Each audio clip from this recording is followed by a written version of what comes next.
Welcome to Bible Believers Fellowship, where we love you enough to tell you the truth.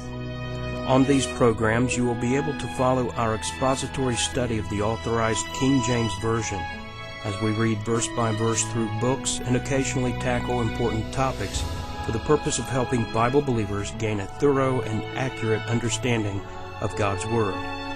We now invite you to join us in our study. Now I want to start, last week we went up to verse 35, and we didn't have time to really get into the Urim and the Thummim, and let's start by saying that we really don't know what it is. So I'm not going to reveal any unknown truths to you tonight about the Urim and the Thummim.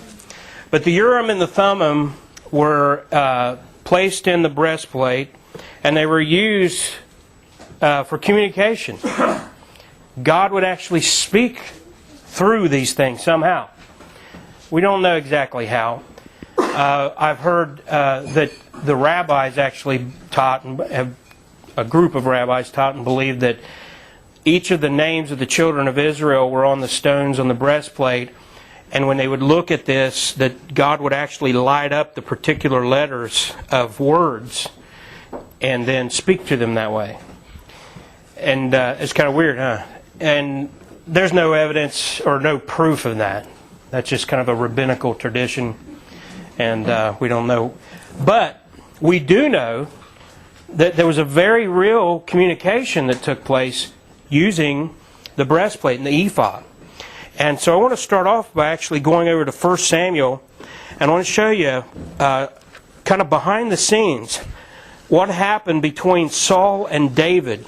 We've heard the story of Saul and David, and how Saul became king. He was the first God-ordained king of Israel, and he rejected the word of the Lord, and he offered sacrifice when he wasn't supposed to. He disobeyed when Samuel told him to utterly destroy the enemy and not even to keep their animals, and he decided he knew better. And in 1 Samuel chapter 22, we're going to see that it's basically true that Saul was rejected by the Lord, and it was because of his own actions of rejecting the Lord and offering sacrifice when he shouldn't. And then later he even seeks the word of a witch, the witch of Endor, and calls up the spirit of Samuel. And that's an interesting story. But before that happened, there was a transfer of power, so to speak. It's kind of like the keys of communication with God resided in this breastplate and ephod. And so here Saul is going against the word of the Lord. And in 1 Samuel 22, look at verse 17. It says, "And the king said unto the footmen that stood about him, Turn and slay the priests of the Lord, because their hand also is with David, and because they knew when he fled, and did not show it to me. But the servants of the king would not put forth their hand to fall upon the priests of the Lord. And the king said to Doeg, who is an Edomite," it says it in the verse, "Turn thou, and fall upon the priests. And Doeg the Edomite turned, and he fell upon the priests, and slew on that day 85 persons," that's 85 persons, "that did wear the linen ephod. And Nob, the city of the priests, smote he with the edge of the sword, both men and women, children and sucklings, and oxen and asses and sheep with the edge of the sword." So this is a little told tale of Saul. Not only did he reject the Lord, and not only did he offer sacrifice when he wasn't supposed to, but he actually went to the city of the priesthood, Nob, and slew the priests, their families, and their animals. Totally wiped out the priesthood of God, with only a exception in verse 20. "And one of the sons of Ahimelech, the son of Ahitub, named Abiathar, escaped and fled after David. And Abiathar showed David that Saul had slain the Lord's priests. And David said unto Abiathar, I knew it that day when Doeg the Edomite was there, that he would surely tell Saul, I have occasioned the death of all the persons of thy father's house." David was running from Saul. He had gone to the priest, and Ahimelech had given David the sword of Goliath so that David could use it in defense. Ahimelech had no idea that Saul was even trying to kill David and that David was running from Saul. And yet Saul approached him about it, said, "Hey man, what are you doing helping David out?" And he said, "I had no idea. He's your top man. He's your right-hand man. He's your best warrior. I didn't know that this was going on." And Saul said, "You're going to die." And none of the Israelites would turn and kill him. But there was an Edomite there. That's interesting in relation to what we've studied on Sunday, because Edomites were the offspring of Esau, the rejected seed.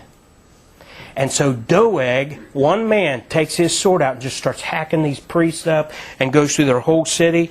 And David says, "I knew it.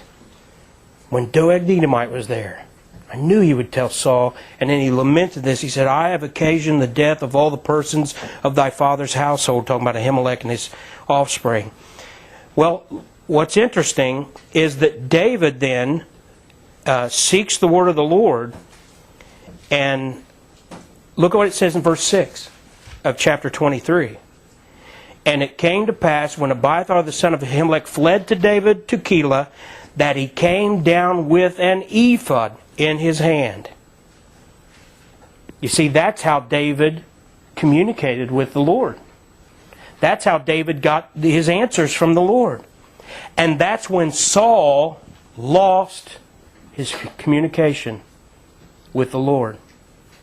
Obviously, it was because he was slaying the priest that God allowed this Abiathar to escape with the ephod and take it to David.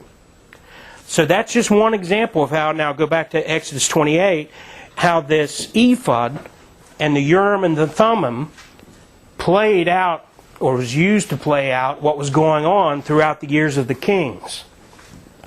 Like the Ark of the Covenant, we had no idea what ever happened to the Urim and the Thummim. Eventually it was lost, and we're not even sure if they had it up to the time of the destruction in 70 AD. But now, I just wanted to go over that with you, give you that background. That's an interesting story. It's useful information as you're reading through this. And now we come up to verse 36 in Exodus 28, and we're going to see that there's a phrase, a very important phrase, that would be placed on the mitre, on the front of the mitre, which would be on the forehead of the priest. So picture this as Annie reads. Go ahead and read verses 36 through 38. "And thou shalt make a plate of pure gold, and grave upon it like the engravings of a signet, holiness to the Lord. And thou shalt put it on a blue lace, that it may be upon the mitre, upon the forefront of the mitre it shall be. And it shall be upon Aaron's forehead, that Aaron may bear the iniquity of the holy things, which the children of Israel shall hallow in all their holy gifts. And it shall be always upon his forehead, that they may be accepted before the Lord." So you can picture this holiness to the Lord on the forehead, on the mitre, worn by the high priest. And of course this pictures Jesus Christ in some way. And we've talked about how everything the priest wears pictures something about Jesus Christ. He would have the tribes of Israel on his shoulders, 6 on one and 6 on the other. And that speaks of his second coming, when upon his shoulders shall the government be, when he leads as King of Israel literally on the earth. Then there was also the 12 tribes on the breastplate in rows of 4. And it actually says then that the tribes of Israel, the children of Israel, would be on his heart always. And that pictures how Israel is on the heart of the Lord. And he loves Israel. And so it's called the breastplate of righteousness. And it's also called the breastplate of judgment. So there's the twofold ministry of Messiah with his people. And now you have this mitre, holiness to the Lord, across the forehead.